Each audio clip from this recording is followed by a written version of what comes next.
अब शिव जी भी असमंजस में पड़ गए क्योंकि उनका बहुत प्यारा शिष्य था। संजीवनी विद्या मिल गई तो राक्षसों ने आतंक मचा दिया। देवताओं के यहाँ ना क्राइसिस हो गया। They called a meeting in the war room. Sanjeevani Vidya को न्यूट्रलाइज करना बहुत जरूरी था। बिना उसके तो फिर वॉर था ही नहीं। It was not a war, it was a massacre.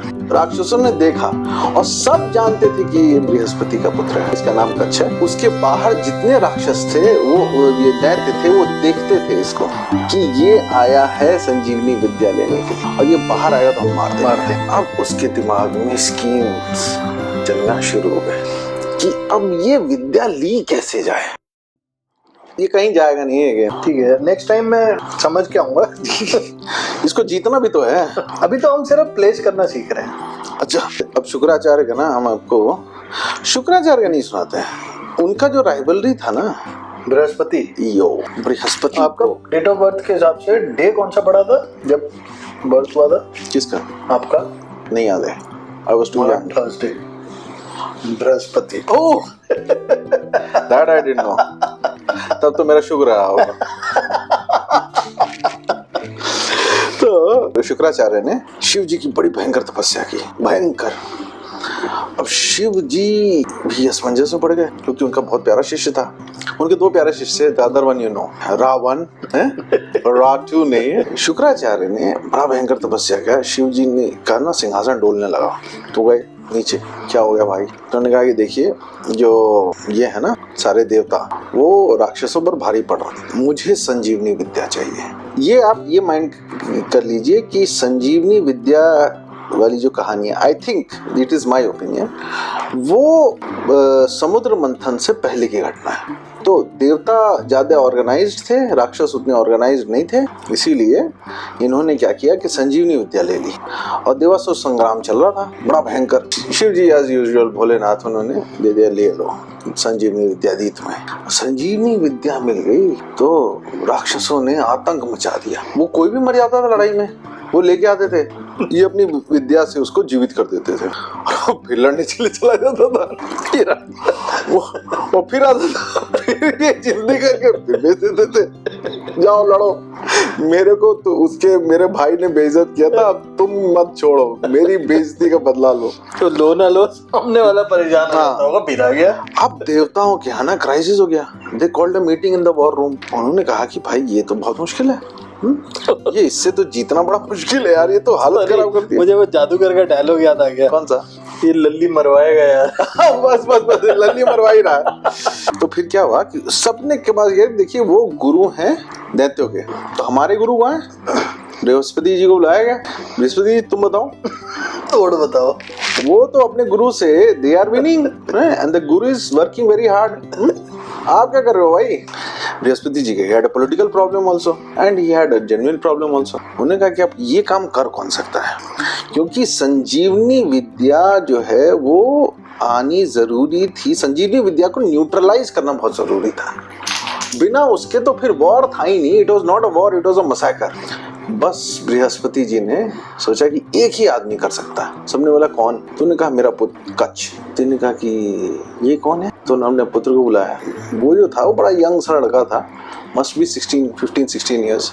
तो आया तो देवताओं ने देखा कि ये इतना कोमल बच्चा ये दैत्यों के राज्य में जा करके और दैत्य गुरु शुक्राचार्य से संजीवनी विद्या लेके आ सकता है। सबने कहा कि I think you need to think again.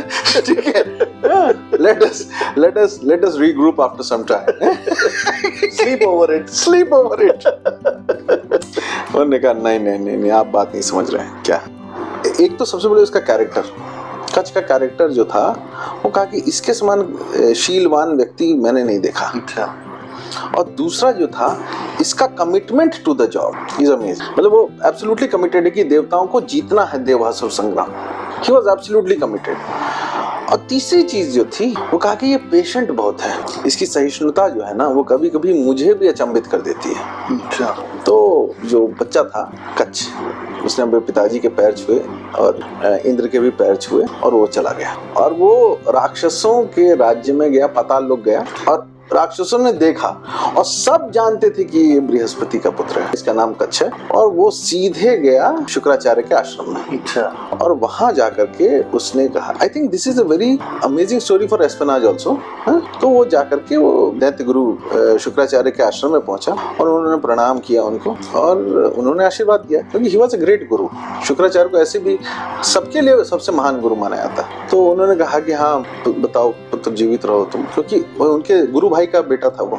तो उन्होंने कहा कि अपना प्रयोजन बताओ। बल्कि हमारे पिताजी ने हमें यही कहा है कि मैं उनका पुत्र हूँ, मैं देवताओं के गुरु का पुत्र हूँ, मैं उनसे ज्ञान तो ले ही सकता हूँ, लेकिन उन्होंने कहा है कि नहीं, मुझे आप ही से सीखना है। तो सब जानते थे कि वो संजीवनी विद्या सीखने के लिए आया। एवरीबडी, इवन शुक्राचार्य न्यू कि ये मुझसे सिर्फ संजीवनी विद्या सीखने के लिए आया है, लेकिन उनकी जो मर्यादा थी वो किसी भी लायक, मतलब वो कुपात्र नहीं था, सुपात्र था। तो सुपात्र अगर आपसे ज्ञान लेने के लिए आया तो आप उसको मना नहीं करें। तो उन्होंने कच्छ को रखा अपने आश्रम और उसको जो जनरल उसका जो एजुकेशन जो था वो अपना सिखाना, ग्रेजुएशन पोस्ट ग्रेजुएशन अपना कराना शुरू कर दिया उसको। और उन्होंने जो उनका आश्रम की जो परिधि थी, जो बॉर्डर था, उसके बाहर उसका जाना वर्जित कर दिया, क्योंकि उसके बाहर जितने राक्षस थे वो ये दैत्य थे, वो देखते थे इसको कि ये आया है संजीवनी विद्या लेने के लिए और ये बाहर आएगा तो हम मार देंगे इसको। अब इसके कुछ दिन, महीने, साल गुजर रहे थे। दैत्य गुरु जब भी संजीवनी विद्या का इस्तेमाल करते थे ना, तो वो ऐसे एकांत में करते थे कि कोई भी उसको ना देख सकता था, ना सुन सकता था, कुछ भी उसके बारे में उसको पता नहीं चलता था। वो इंश्योर करते थे कि कोई भी ना देखे। और उनके जो और भी जो शिष्य थे उनमें से किसी को नहीं आती थी संजीवनी विद्या, सिर्फ उन्हीं को आती थी और वो बहुत ही एकांत में जाकर के उसका इस्तेमाल करते थे। अब ये तो प्रॉब्लम थी उसके पास। अब वो कच्छ सोचता था। उसी समय क्या हुआ कि दैत्य गुरु की एक बेटी थी, उनका नाम था दिव्यानी। दिव्यानी के साथ मतलब बेसिकली कच्छ जो था वो मतलब वो वहीं पे रहता था उसी आश्रम में। तो he would spend some time. तो obviously they were both young, तो ठीक है थोड़ा बहुत शुरू हुआ होगा। उस समय क्या हुआ कि एक बार देवयानी जो थी वो घुमाते घुमाते अपने इसको जानवरों को आश्रम के बाहर चली गई कच्छ के से। अच्छा। तो कच्छ जो था वो भी चला गया साथ में। दोनों they had lost time, sense of time, चले गए। वहां जैसे ही गए तो फिर क्या हुआ कि एक कोई मेमना जो था वो कूदते कूदते आगे चला गया। तो कच्छ ने कहा कि तुम जाओ आश्रम में, मैं उसको लेके आता हूँ। यही देख रहे थे सारे दैत्य। जैसे ही ये बाहर आया इन्होंने पकड़ा उसको और उसके बाद उन्होंने उसको बहुत ब्रूटली बुच किया और मार डाला उसको।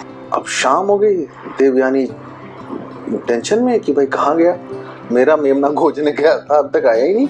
उसके बाद फिर क्या हुआ, जितने जो दैत्य थे ना वो उसके टुकड़े टुकड़े ले करके नाचते हुए आए कि देखो हम लोगों ने आखिर बदला ले ही लिया बृहस्पति के पुत्र से। जो देवयानी रोने लगी बहुत ज्यादा। वो अपने फादर के पास गई, उसने कहा कि आप इतनी विद्या जानते हैं, आप इसको जीवित करिए। उसके फादर भी थोड़ा प्रेशर में आ गए कि भाई वो बृहस्पति उनके गुरु भाई का बेटा है और वो मर जाएगा अगर मेरे ही आश्रम में, तो मैं क्या मुंह दिखाऊंगा बृहस्पति को। मतलब even though they were at warring factions हैं, लेकिन एकदम म्यूचुअल रेस्पेक्ट रहता है ना, एथिकल डिलेमा वो उनके पास था।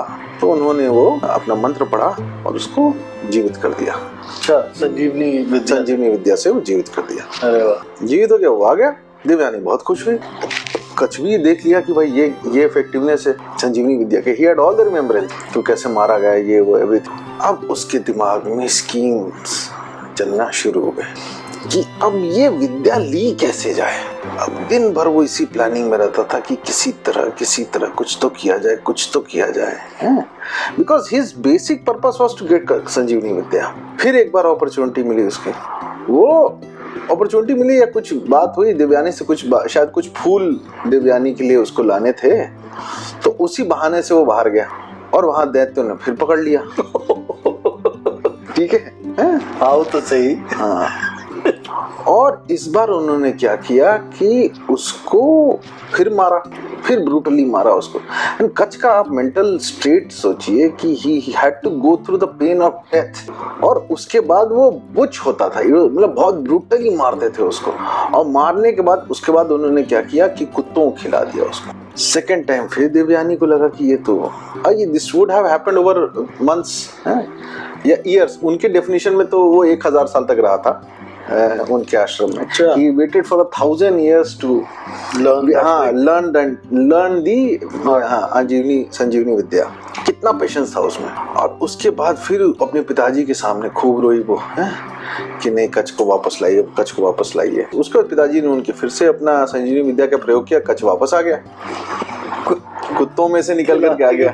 हाँ, अब क्या हुआ कि कच के दिमाग में ये लगा कि ये इस तरीके से तो मैं कभी इस विद्या को जान नहीं पाऊंगा, और एक ही तरीका है कि मुझे ये मृत्यु तुल्य कष्ट जो है ना, इस कष्ट को मुझे झेलते रहना पड़ेगा तब तक जब तक कि दैत्य गुरु शुक्राचार्य मुझे खुद नहीं दे देते हैं ये विद्या। क्योंकि उसका कोई रास्ता नहीं था ना, वो तो जीवित कर देते थे ना, तो he was not threatened by anything. आप किसी भी तरीके से शुक्राचार्य जी को ब्लैकमेल नहीं कर सकते थे। अब तीसरी बार फिर इस बार कच ने प्लानिंग की कि क्योंकि वो ऐसे तो जाते नहीं, क्योंकि वो गुरु की आज्ञा का अवहेलना थी और गुरु उनको डांट भी लगा देते थे कि आप क्यों चले जाते हैं बाहर हर बार। तीसरी बार भी कुछ ऐसी घटना, एक ऐसा संयोग बना जिसके कारण कि कच बाहर गए। अच्छा।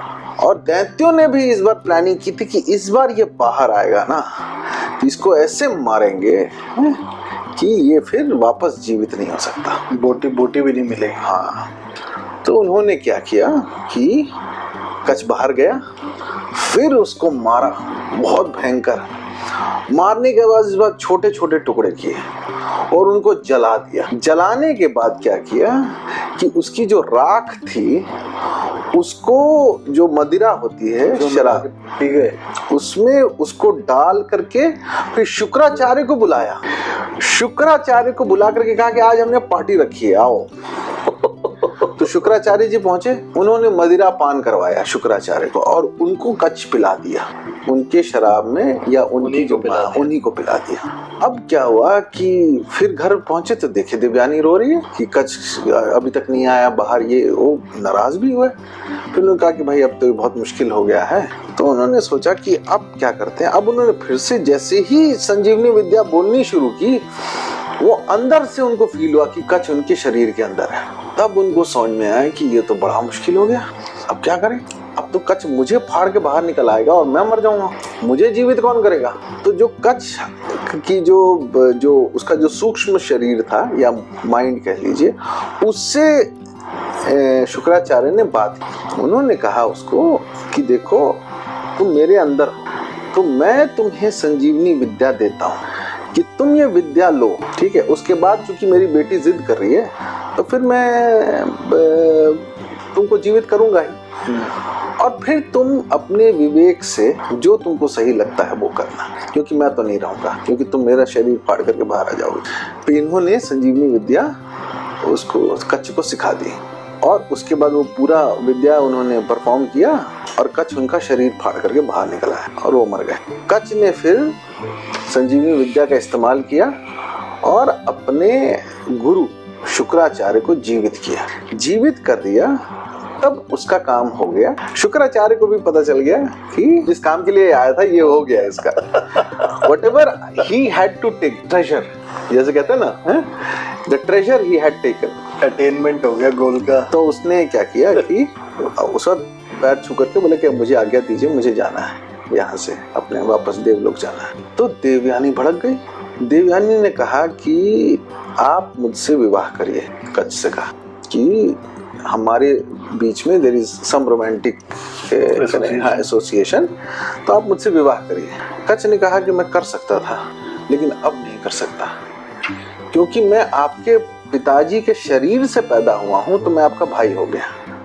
तो चूंकि मैं आपके पिताजी के शरीर से पैदा हुआ हूं, इसलिए मैं आपका भाई हूं। तो भाई और बहन में तो विवाह का कोई संबंध नहीं हो सकता, इसलिए मैं इस विवाह के प्रस्ताव को नहीं एक्सेप्ट कर सकता। देवयानी फ्यूरियस हो गई। वो इतनी फ्यूरियस हो गई कि उसने श्राप दे दिया कच्छ को कि तुम जिस विद्या को लेने के लिए आए थे ना, वो विद्या तुम्हारे किसी काम की नहीं रहेगी। वो विद्या जो विद्या तुम परफॉर्म भी करोगे तो उसका कोई असर नहीं होगा। तो कच्छ ने कहा कि ठीक है, उससे कोई फर्क नहीं पड़ता। और उसके बाद दोनों से उसने आज्ञा ली और देवयानी को उसने बोला कि मैं अगर वो विद्या परफॉर्म करता हूँ, मेरे से कुछ नहीं होता है तो कोई फर्क नहीं पड़ता, क्योंकि मैं किसी को सिखा सकता हूँ और जिसको सिखाऊंगा वो जब वो परफॉर्म करेगा तो वो तो इफेक्टिव होगा, तो मेरा काम तो हो चुका है। और उसके बाद सारे दैत्यों के सामने से कच्छ निकल के पैदल जाते हुए और वो सीधे स्वर्गलोक चला गया और वहां पे उन्होंने अपने पिता और इंद्रदेव दोनों से जाकर के आशीर्वाद लिया और बताया कि आपका काम हो चुका है, संजीवनी विद्या आप देवताओं के पास भी है। तो इतना डेडिकेशन उस लड़के में था जिसका कि कंपैरिजन आज के डेट में भी most of the time I think बहुत जगह रेफरेंसेस भी हैं कि एस्पेनाज की दुनिया में the ultimate is Kutch. But just a thought, क्या भोले बाबा से लेना आसान नहीं होता? प्रॉब्लली वो तो बेचारे, लेकिन प्रॉब्लम ना एक ही चीज वो दोबारा तो देते नहीं है ना, दे देते हैं वो हर बार दूसरी चीज दे देते हैं and that will create another problem.